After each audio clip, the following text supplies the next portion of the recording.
नमस्कार दोस्तों, peak PCS के इस वीडियो में आप लोगों का स्वागत है। उम्मीद करते हैं सब लोग बढ़िया होंगे। तो जैसा कि पिछली वीडियो में हम लोगों ने पंथ निरपेक्षता के टॉपिक को कंप्लीट किया था और उसके अगले टॉपिक आज का टॉपिक होगा हमारा सामाजिक सशक्तिकरण, सोशल एम्पावरमेंट, है ना? इसमें हम लोग देखेंगे कि सामाजिक सशक्तिकरण क्या है और इसके बारे में सारे एस्पेक्ट्स को हम लोग कवर करेंगे। तो सबसे पहले इसकी परिभाषा या अर्थ देख लेते हैं कि एक्चुअल में है क्या सामाजिक सशक्तिकरण, है ना? तो समाज के सभी सदस्यों को अपने जीवन पर समान अधिकार और महत्वपूर्ण लेने की जो क्षमता होती है, इसको क्या कहते हैं? इसको ही कहते हैं कि सामाजिक रूप से ये कैपेबल है ना? अपने निर्णय लेने में और जो करना चाहता है वो करने में ये सक्षम है ना? इसको कहते हैं सामाजिक सशक्तिकरण। और बात करें तो सभी को समान अवसर प्राप्त करने की क्षमता भी सामाजिक सशक्तिकरण के अंदर ही आती है ना? अन्य की बात करें अगर तो समाज के सभी वर्गों को साथ-साथ लेकर वह समावेशी विकास करना ही सामाजिक सशक्तिकरण होता है और ये सरकार का मुख्य लक्ष्य होता है। विकास की मुख्य धारा से कोई पीछे ना रहे, समाज के सभी तत्वों को समान रूप से सशक्त किए बिना किसी देश का विकास पथ जो है कभी भी सकारात्मक नहीं होगा। कहने का तात्पर्य ये है कि देश में, राज्य में जितनी जनसंख्या है, उन पर सभी को समानता का व्यवहार करना, है ना? जिसको क्या कहते हैं, कानून का समान संरक्षण या विधि का समान संरक्षण या विधि के समक्ष क्षमता, है ना? मतलब सभी लोगों के साथ एक समान व्यवहार करना और उनको सामाजिक रूप से सशक्त करना कि अगर उनको हर क्षेत्र में स्वतंत्रता होनी चाहिए कि अगर मान लो उनको किसी पर्टिकुलर सब्जेक्ट में कुछ पढ़ाई करनी है तो वो कर सकें। ऐसा नहीं कि उन पर किसी प्रकार की पारिवारिक या किसी समाज की बाउंडेशन नहीं होनी चाहिए, वो स्वतंत्र होने चाहिए, है ना? अपने निर्णय लेने में कि उनको क्या करना है ज़िंदगी में, है ना? या फिर समाज के लिए उनको क्या करना है, जो भी है, उनके निर्णय एकदम अपने ऊपर डिपेंड होने चाहिए, ना कि किसी दूसरे पर या किसी दबाव से नहीं होने चाहिए, है ना? वो अपने आप पर, अपने पैरों पे खड़े होने के कैपेबल होने चाहिए। इसको क्या कहते हैं? सामाजिक सशक्तिकरण। देख लेते हैं सामाजिक सशक्तिकरण का महत्व क्या है ना? तो लोकल फॉर वोकल मतलब आत्मनिर्भरता, है ना? आत्मनिर्भरता मतलब अपने आप पे निर्भर हो जाएँगे, सेल्फ इंडिपेंडेंट। अगर उनके पास शिक्षित होंगे तो रोज़गार में हो जाएगा, है ना? अपने मन की जॉब कर पाएँगे, अपने मन का जो है पद ग्रहण कर पाएँगे, तो क्या होंगे? वो आत्मनिर्भर होंगे। उन्हें किसी पर निर्भर नहीं होना पड़ेगा, फिर सरकार हो या परिवार हो, घर हो या कहीं से भी किसी पर निर्भर नहीं होना पड़ेगा। तो क्या है, एक प्रकार से सशक्तिकरण का ही सशक्तिकरण है। फिर बात करें आर्थिक सशक्तिकरण का आधार क्या है? सामाजिक सशक्तिकरण कि अगर कोई इंसान सामाजिक रूप से ही सशक्त नहीं है, तो वो आर्थिक रूप से क्या सशक्त होगा, है ना? सामाजिक रूप से सशक्तिकरण का मतलब सभी के समान दृष्टि से देखना या अगर आपके पास कोई वीकनेस है, तो भी समाज उसको अच्छा कह के बताए, है ना? ये क्या है? ये सामाजिक सशक्तिकरण है। तो बात करें सतत व समावेशी विकास और जब सतत व समावेशी विकास होगा, सभी को सम्मिलित करने वाला विकास होगा, तो ज़ाहिर-सी बात है आत्मविश्वास भी बढ़ेगा लोगों का। जैसे आप ही अपने आप को ले लो, आप सिविल सर्विसेज़ की तैयारी कर रहे हो, ठीक है? आपको अपने ऊपर आत्मविश्वास होगा तभी तो कर रहे हो कि 1000 लोगों में से एक ही बंदा जाके निकल पाता है या 100 में से एक बंदा, प्रोबेबिलिटी कितनी है? केवल 1%, है ना? 0.1%। तो आपको अपने ऊपर विश्वास है ना, आत्मविश्वास है कि हाँ, आप ये कर पाओगे, तभी तो आप करने की कोशिश कर रहे हो। अगर पहले से आपको पता है वो नहीं कर पाओगे, आपसे नहीं होगा, फिर क्यों अपना टाइम वेस्ट करोगे इसमें, है ना?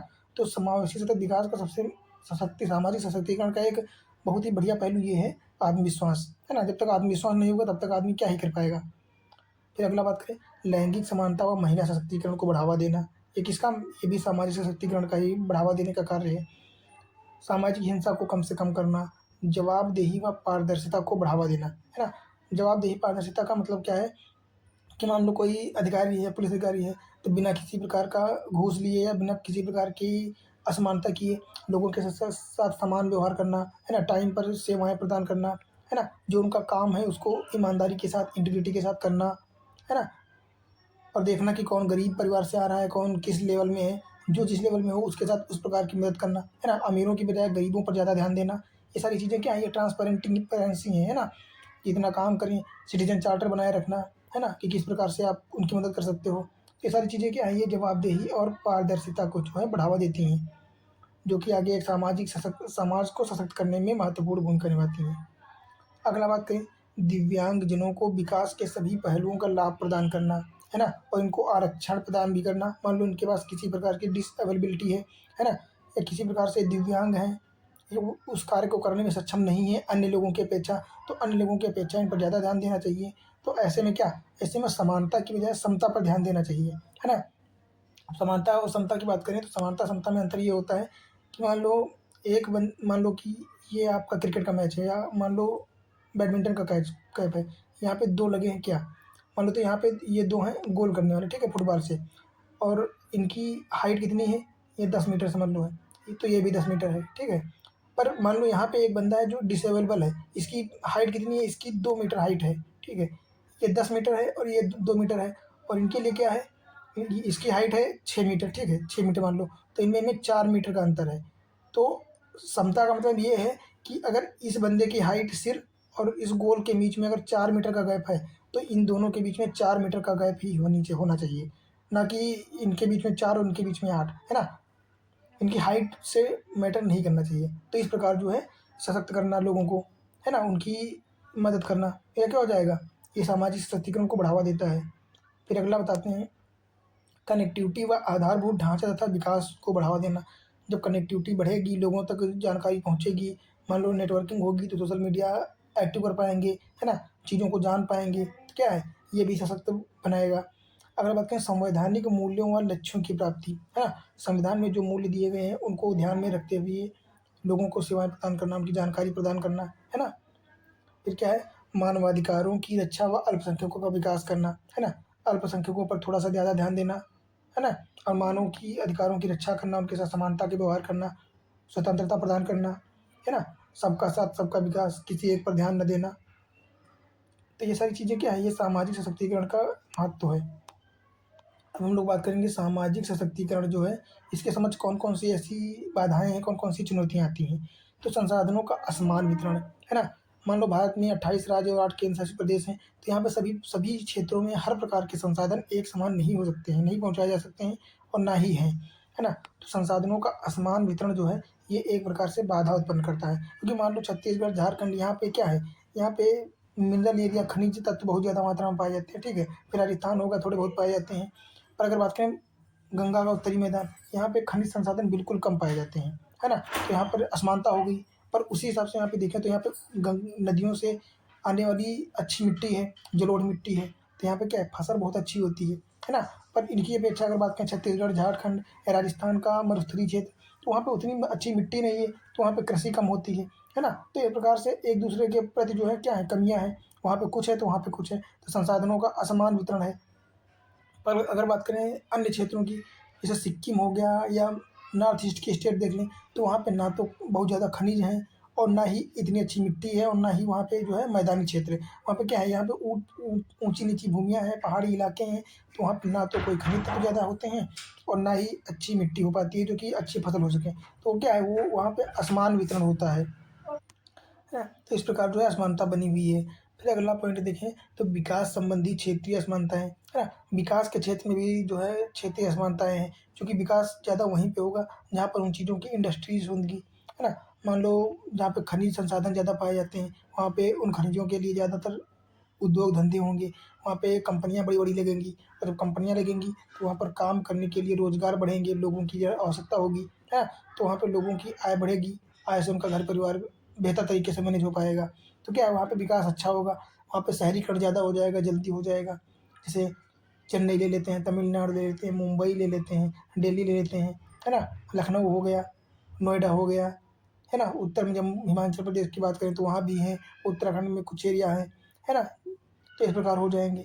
पर अगर नॉर्थ ईस्ट की बात करें तो वहाँ पे ना तो किसी प्रकार की इंडस्ट्रियल एरिया है, तो वहाँ पे उस लेवल का विकास नहीं हो पाता है जहाँ पे जैसा यहाँ पे हुआ है। तो वहाँ पे क्या आएगा, वहाँ पे जो है सामाजिक सशक्तिकरण की जो है कुछ अन्य उपाय अपनाने पड़ेंगे। तो इस प्रकार जो है विकास संबंधी जो योजनाएँ हैं, ये भी थोड़ा बहुत तो सशक्तिकरण को कम करने का प्रयास करती ही हैं, है ना? फिर बात करें अगर पर्याप्त अवसरों का अभाव भी रहता है, तो कहीं-कहीं क्षेत्रों में अवसर अवसर का मतलब यही होता है कि जहाँ पे व्यवस्था ही नहीं होगी, तो वहाँ पे किस प्रकार के अवसर प्रदान किए जाएँ।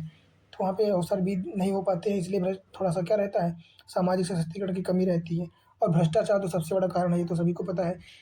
कोई ऐसा क्षेत्र ही नहीं है जहाँ पे भ्रष्टाचार ना चलता हो। जो खनन को ले लें या प्रशासनिक क्षेत्र ले लें या फिर पुलिस व्यवस्था ले लें, हर जगह पे भ्रष्टाचार इतना भरा पड़ा है कि कोई काम बिना भ्रष्टाचार के हो ही नहीं पाता है। तो ये भ्रष्टाचार भी जो है, ये एक प्रकार से सामाजिक सशक्तिकरण के लिए बाधा उत्पन्न करता है। फिर बात करते हैं जवाबदेहिता व पारदर्शिता का अभाव, है ना? अधिकारियों के पास उस लेवल की पारदर्शिता नहीं होती है या फिर जवाबदेहिता नहीं होती कि किसको जवाब देना होगा, तो इस प्रकार जो है उनमें धाँधली या लाल फीताशाही के गुण आ जाते हैं, विशेषताएँ आ जाती हैं, है ना? निरंकुशता टाइप में व्यवस्था हो जाती है कि वो इतने बड़े पद पर हैं कि उनका कोई कुछ कर पाएगा नहीं, है ना? और उनके पारदर्शिता की कोई दिक्कत नहीं है कि उनको किसी भी प्रकार का कोई नागरिक चार्टर नहीं है कि इस प्रकार हमको ये कार्य करना है। तो ये जो है पारदर्शिता और जवाबदेहिता के अभाव के चलते सामाजिक सशक्तिकरण को कमी मिलती है या इनको बढ़ावा मिल जाता है। सामाजिक सशक्तिकरण अच्छे से नहीं हो पाता है। फिर बात करते हैं नीतियों के सही क्रियान्वयन का अभाव, है ना? नीतियों या जो क्रियाएँ होती हैं, प्रक्रियाएँ वो सही से नहीं हो पाती हैं। ऊपर से तो अधिनियम बना दिए जाते हैं कि इसको ऐसे-ऐसे फ़ॉलो करना है, ऐसे-ऐसे काम करना है, पर एक्चुअल में ग्राउंड लेवल पे उस हिसाब से काम हो नहीं पाता है। जिसके कारण क्या हो जाता है कि जिनको सशक्तिकरण की एक्चुअल में आवश्यकता होती है, उनको सशक्तिकरण हो ही नहीं पाता है ना? जैसे कि गाँव में आप लोगों ने देखा भी होगा कि कॉलोनीज़ को लेके देख लें या फिर आती है ना स्वच्छ भारत मिशन के तहत लैट्रिन्स आई, तो बात करते हैं तो इसमें एक्चुअल में जो गरीब थे, जिनको कॉलोनी की एक्चुअल में आवश्यकता थी, उनकी जगह पे नाम लिस्ट में नाम किसी और को डाल दिया गया, है ना? जिसको नहीं ज़रूरत है, जो अमीर हैं, अच्छे खासे घर बने हैं जिनके, उनका नाम डाल दिया गया चंद पैसों के लिए, है ना? मान लो कॉलोनी के बजाय उन्होंने 10,000 रुपए दे दिए, जो बनवाता है, वो ऐसे से मैनेज हो गया। तो क्या है भ्रष्टाचार ही तो है, नीतियों का सही ना क्रियान्वयन होना, ये सब क्या है? ये सब सामाजिक सशक्तिकरण को बाधा ही तो उत्पन्न करते हैं। फिर बात करते हैं रूढ़िवादिता और डिजिटल गैप, है ना? बहुत सारे इलाकों में रूढ़िवादिता परंपराएं जो हैं ये हैं, जैसे जनजातीय क्षेत्रों में देख लें, वो अपनी संस्कृति ठीक है, संस्कृति को बचाना ठीक है, पर थोड़ा बहुत मॉडर्नाइजेशन लाना भी ज़रूरी है ना? और डिजिटल गैप, अभी भारत के बहुत सारे ऐसे इलाके हैं जहाँ नेटवर्किंग ही नहीं है, जहाँ पे लोग जानते ही नहीं कि मोबाइल फ़ोन क्या है ना? कंप्यूटर की जानकारी ही नहीं है। तो इस वजह से भी सामाजिक सशक्तिकरण उस लेवल का नहीं हो पा रहा है, क्योंकि कनेक्टिविटी नहीं है, इंफ्रास्ट्रक्चर नहीं है। तो इन चीज़ों पे जो है सरकार को ज़्यादा ध्यान देना चाहिए, है ना? इन चीज़ों को बढ़ावा देकर जो है डिजिटल गैप को कम किया जा सकता है और रूढ़वादिता भी थोड़ी बहुत कम करनी पड़ेगी, है ना? फिर बात करते हैं हम गरीबी और बेरोज़गारी। तो गरीबी और बेरोज़गारी तो खैर है ही है, पूरे भारत में फैली हुई है। इसके लिए बस यही एक काम है कि इंडस्ट्रियलाइज़ेशन को बढ़ावा देना, है ना? रोज़गार देना, रोज़गार दोगे तो आय बढ़ेगी, फिर गरीबी कम होगी, फिर जो है लोगों का जीवन साइकिल जो है बढ़िया हो पाएगा।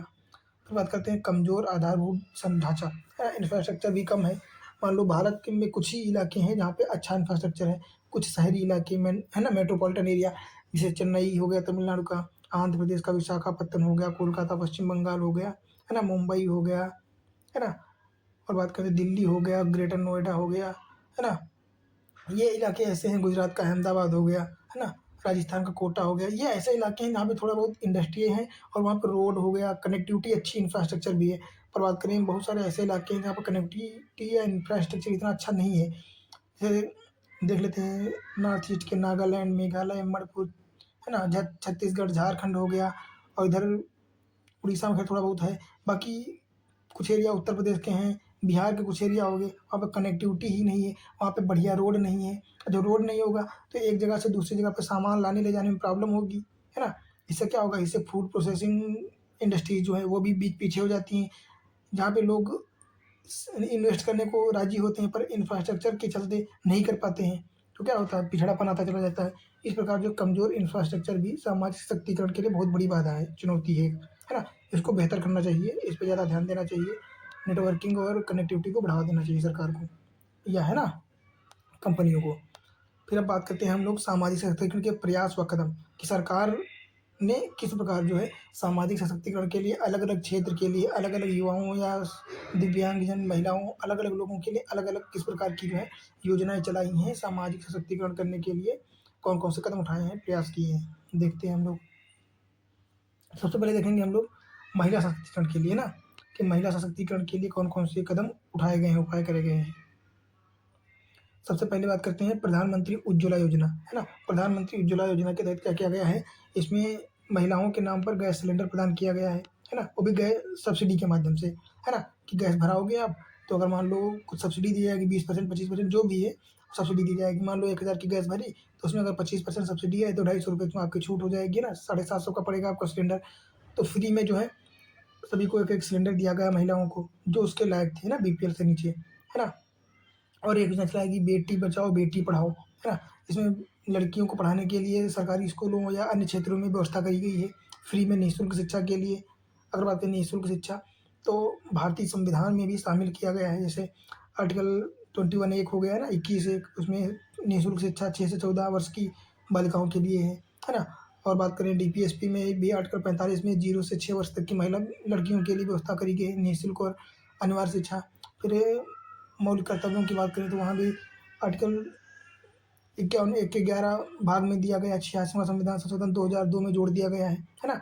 कि जी 6 से 14 साल तक की बच्चियों को निःशुल्क और अनिवार्य शिक्षा प्रदान की जाएगी। तो ये सब क्या है, महिला सशक्तिकरण के ही तो प्रयास किए गए हैं। और बात करें महिला सशक्तिकरण केंद्र योजनाएं बनाई गई हैं, है ना? केंद्र बनाए गए हैं इनके।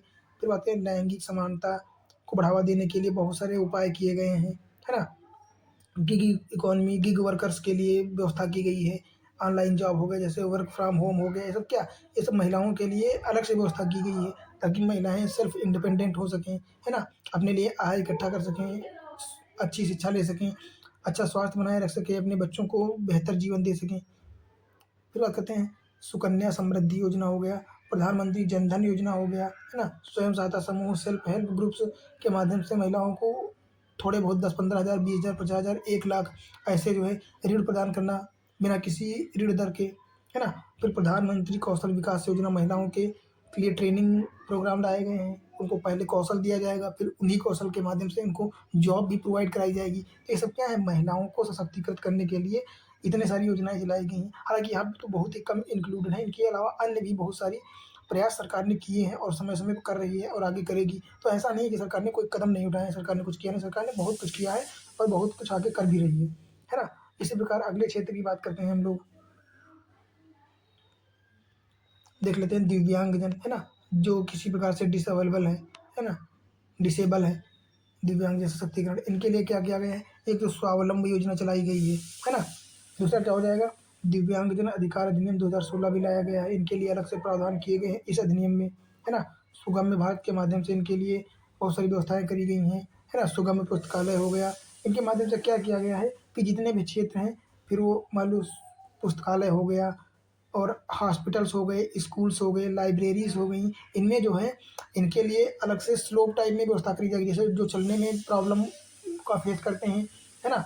तो उनके लिए सीढ़ियों की जगह पे स्लोप बनाए जाएँगे, और जो सुनने में प्रॉब्लम है उनके लिए मशीनें बनाई जा रही हैं, जो देखने में सक्षम नहीं है उनके लिए भी बहुत सारे डिवाइसेस बनाए जा रहे हैं। ये सब क्या है? ये सब सुगम्य भारत के तरह व्यवस्थाएँ की जा रही हैं। है ना? सॉफ्टवेयर व डिवाइस का दिव्यांगजनों के लिए व्यवस्था की जा रही है और इनके लिए रोज़गार में व्यवस्था भी की जा रही है, तथा बात करें सरकारी बसें हो गई, ट्रेन हो गए, इनमें इनको आरक्षण दिया जाता है, इनके लिए सीट भी आरक्षित की जाती है ना? तो ये सारे प्रावधान किसके लिए हैं? ये सब दिव्यांगजनों के लिए प्रयास किए जा रहे हैं, इनके लिए व्यवस्थाएँ की जा रही हैं। अगला हम लोग बात करते हैं युवाओं के लिए क्या किया जा रहा है।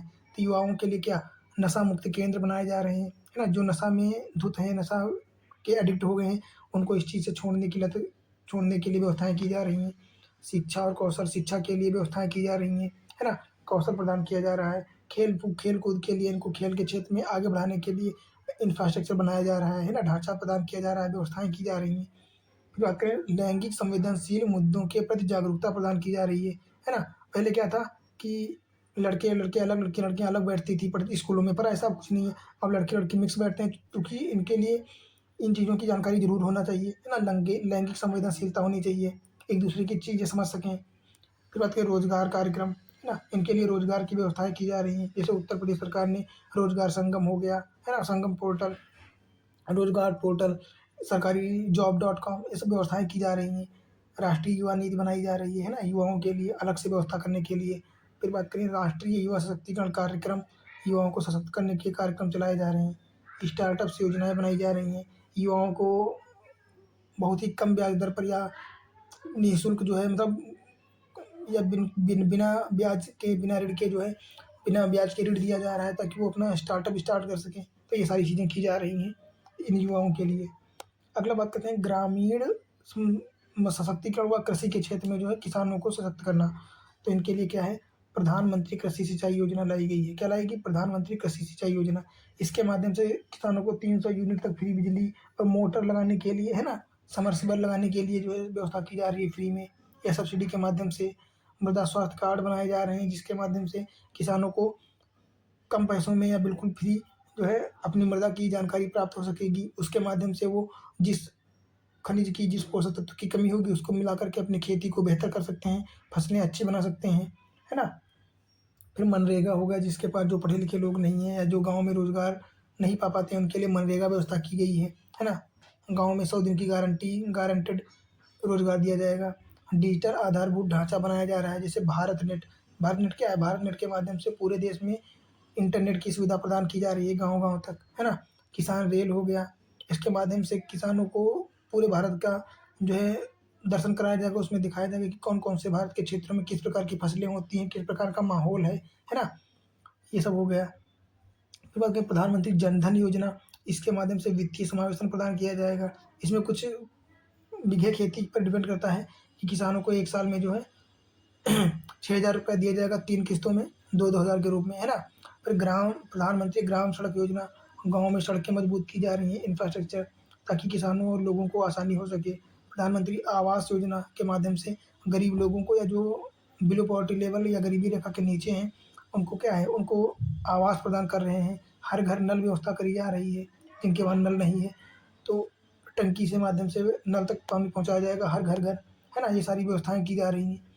फिर बात करते हैं अनुसूचित जाति, अनुसूचित जनजाति सशक्तिकरण। इनके लिए संवैधानिक प्रावधान तो किए ही गए हैं सबसे पहले, है ना? संवैधानिक प्रावधान किए गए हैं। वन धन योजना हो गया जनजातियों के लिए, है ना? वन वन के जो प्रोडक्ट हैं वो उनका प्रयोग कर सकते हैं। स्टैंड अप इंडिया के माध्यम से अनुसूचित जनजातियों के लिए व्यवस्था की गई है पर्टिकुलर, है ना? फिर बात करें अस्पृश्यता उन्मूलन, प्रावधान बहुत बार चलाए गए हैं, योजनाएँ चलाई जा रही हैं, और आर्टिकल 17 में भी इसका प्रावधान खुल के किया गया है एकदम, है ना? फिर कौशल व रोज़गार की योजनाएँ प्रदान की जा रही हैं। एकलव्य विद्यालय के माध्यम से अनुसूचित जनजाति और जाति के लिए पर्टिकुलर इनके लिए जो है विद्यालय खोले जा रहे हैं, जहाँ पे इनके लोगों को पढ़ाया जाएगा, है ना? जैसे केस स्टडी भी यहाँ पे देख सकते हैं कि राजस्थान न्यूनतम गारंटी आय विधेयक 2003 ने लाया है। क्या किया इसने? इसने न्यूनतम गारंटी आय दिया है कि इससे कोई भी कंपनी में अगर कोई इंसान या कोई व्यक्ति काम करने आता है, तो आपको इतनी सैलरी देनी ही पड़ेगी। मिनिमम वेज लागू कर दिया राजस्थान ने, है ना? तो इससे क्या होगा, वयस्क आबादी को गारंटीशुदा वेतन और पेंशन प्रदान की जाएगी, उनको मिलेगा। उनको पता हो जाएगा कि इतने दिन जो है इतने रुपए उनको मिलेंगे। अदरवाइज़ अन्य स्टेटों में देखो तो किसी कंपनी का रेट कुछ है, किसी का कुछ है, कहीं पे बिल्कुल कम पैसों पे काम करा रहे हैं, 8 घंटे, 12 घंटे, तो क्या है, वहाँ पे मिनिमम वेज नहीं है ना? तो राजस्थान ने इस क्षेत्र में बहुत अच्छा काम किया है कि मिनिमम वेज अधिनियम लागू किया। प्रत्येक परिवार को 125 दिन रोज़गार देने की गारंटी इस अधिनियम में करी गई है ना? वृद्ध हो, विकलांग हो, विधवा हो, एकल महिला हो, इन सभी को न्यूनतम 10,000 रुपये, कितना? न्यूनतम 10,000 रुपये कर दिया गया है कि ऐसी कोई भी कंपनी हो, कहीं भी आप काम करो, 10,000 से नीचे आपको पैसा नहीं मिलेगा। इसके ऊपर मिलेगा कितना भी, है ना? और इसमें एक और प्रावधान किया गया है कि प्रत्येक वर्ष 15% बढ़ेगा, है ना? बढ़ोतरी पेंशन की भी होगी और सैलरी में भी 15% बढ़ेगा, है ना? मान लो 100 रुपये आप कमा रहे हो महीने, तो 1 साल अभी मान लो आपका 100 रुपये है महीना, तो अगले साल जब मिलेगा, तो वहाँ पे आपको 115 रुपये मिलेगा, है ना? इसी प्रकार बढ़ता चले जाएगा। तो मान लो यहाँ पे 10,000 है, तो कितना हो जाएगा? 1,500 रुपये बढ़ जाएगा, तो अगले साल 11,500 मिलेगा, फिर 11,500 का 15% अगले मिलेगा, तो इस प्रकार सैलरी आपकी बढ़ती भी जाएगी। तो राजस्थान का ये मॉडल बहुत ही सही है ना? उम्मीद है कि सभी राज्यों को इस प्रकार की व्यवस्थाएँ करनी चाहिए। तो उम्मीद करते हैं कि ये आपको टॉपिक समझ में आ गया होगा, सामाजिक सशक्तिकरण, जिसमें हम लोगों ने महिला सशक्तिकरण, दिव्यांगजन सशक्तिकरण, युवा सशक्तिकरण, है ना? और कृषि एवं ग्रामीण तथा एससी-एसटी सशक्तिकरण देखा। हालाँकि इसमें एलजीबीटीक्यू भी आ जाते हैं, उनके लिए भी इन सभी में से कुछ-कुछ विशेषताएँ लाई गई हैं, किसके लिए? एलजीबीटीक्यू, है ना? इन समुदायों के लिए भी व्यवस्थाएँ की गई हैं। तो इस प्रकार जित इसमें जितने इस टॉपिक से जितने क्वेश्चन आने वाले थे, जितने कॉन्सेप्ट जुड़े थे, वो सारे हम लोगों ने डिस्कस कर लिए हैं, और उम्मीद करते हैं आप लोगों को अच्छे से समझ में आए होंगे, है ना? तो बस इस वीडियो को देखने के लिए आप लोगों का बहुत-बहुत धन्यवाद, और मिलते हैं आपके अपने नए टॉपिक में, जिसमें हम लोग नए तरीके से नए टॉपिक की जानकारी लेंगे, है ना?